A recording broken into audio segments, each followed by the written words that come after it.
नमस्कार दोस्तों, मैं आपकी दोस्त अनुराधा एक बार फिर से स्वागत करती हूँ आपके अपने ही चैनल अनु मिस में। तो जैसा कि फ्रेंड्स अभी तक हम लोगों ने जो है अलंकार में अनुप्रास अलंकार तक पढ़ा है, उसके कौन-कौन से भेद होते हैं, वो सारी चीज़ें हम लोगों ने बहुत ही अच्छे से देखा है। तो आज की इस वीडियो में अलंकार को ही हम कंटिन्यू करेंगे और आज हम लोग स्टार्ट करेंगे यमक अलंकार से। तो स्टार्ट करने से पहले फ्रेंड्स अगर आप इस चैनल पे पहली बार आए हैं तो प्लीज़ वीडियो को एंड तक ज़रूर देखें, क्योंकि ये वीडियो आपके लिए बहुत ही ज़्यादा हेल्पफुल होने वाली है किसी भी कंपटीशन एग्जाम के लिए। और साथ ही साथ फ्रेंड्स वीडियो को शेयर जरूर करते चलिएगा। तो चलिए फ्रेंड्स वीडियो स्टार्ट करते हैं। तो दोस्तों यहाँ पर हम पढ़ने वाले हैं यमक अलंकार। यमक अलंकार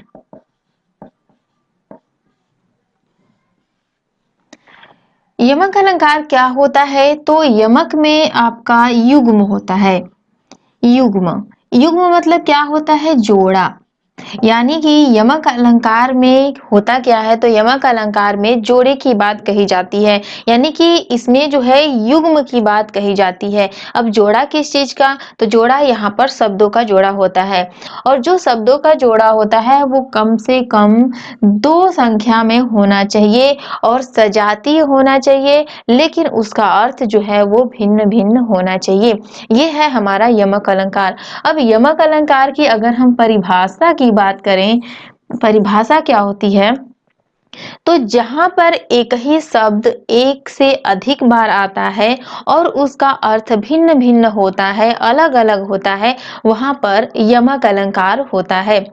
अब ऐसा नहीं होगा कि जैसे मान लीजिए कि अगर किसी उदाहरण में कहीं पर भी कोई शब्द जो है दो से अधिक बार आ गया, मान लीजिए 3 बार आ जाता है, तो अब वहां पर यमक अलंकार नहीं होगा। ऐसा नहीं है। हमने कहा परिभाषा में कि जब किसी शब्द की आवृत्ति बार बार होती है और कम से कम उसकी संख्या कितनी होनी चाहिए? 2 होनी चाहिए। यानी कि 2 भी हो सकती है, 2 से अधिक भी हो सकती है। यानी कि शब्द की आवृत्ति बार बार हो रही है, 2 या फिर 2 से अधिक बार हो रही है, तो और उसका अर्थ भिन्न भिन्न हो रहा है, तो वहां पर यमक अलंकार होता है।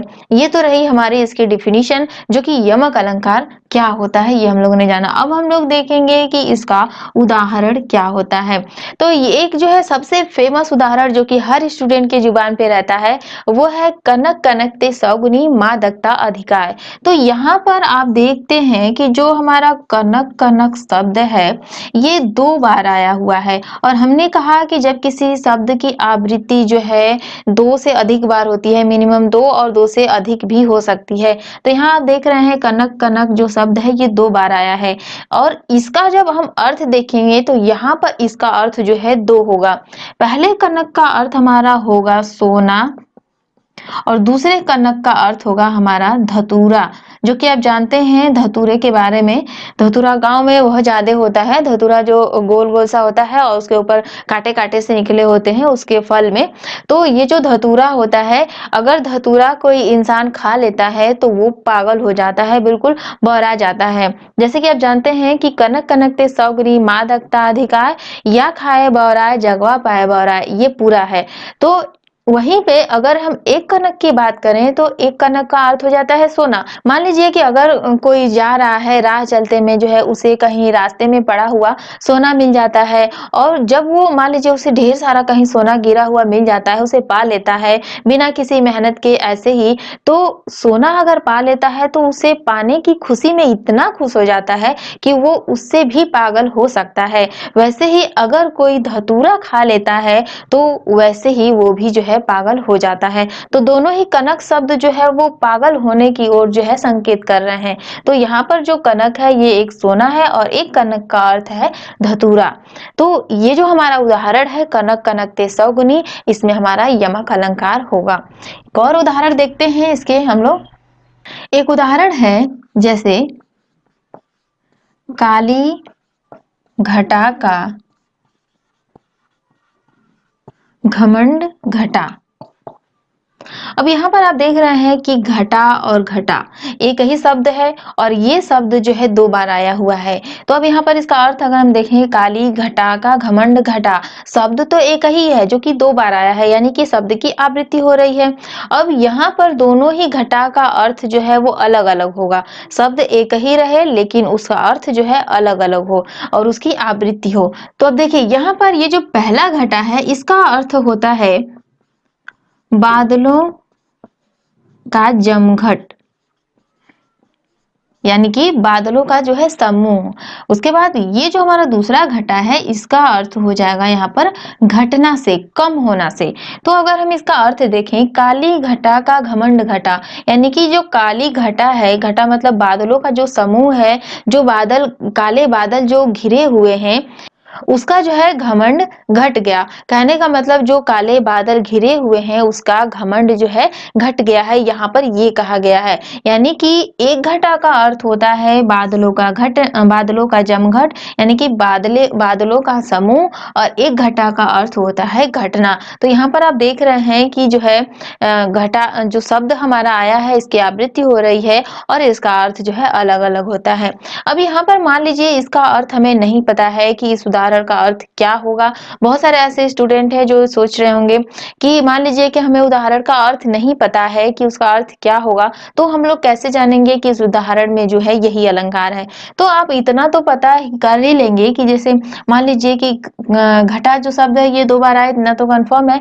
अब काली घटा का घमंड घटा, अब यहाँ पर आप देखिए कि काली घटा, यहाँ पर ये जो शब्द हमारा आ रहा है काली घटा, ये कहीं ना कहीं आपको ये लग रहा होगा कि ये संज्ञा जो है प्रदर्शित हो रहा है, यानी कि संज्ञा आपको लग रही है। और यहाँ पर आप देख रहे हैं काली घटा का घमंड घटा, तो अब यहाँ पर ये संज्ञा आपको नहीं लग रही होगी, अब यहाँ पर एक क्रिया हो जाएगी ये।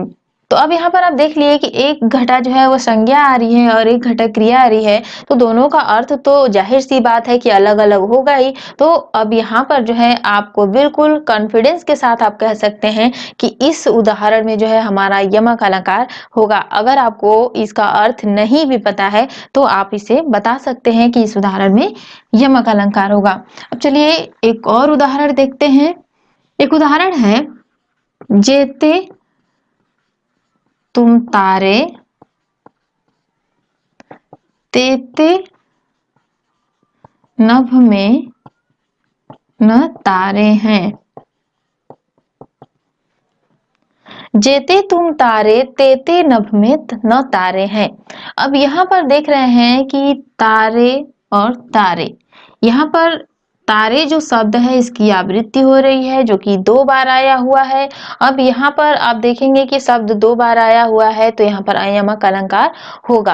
अब यहाँ पर मान लीजिए कि इसका अर्थ क्या होगा, तो अब यहाँ पर जो पहला तारा है इसका अर्थ होगा बेटा, यानी कि पुत्र।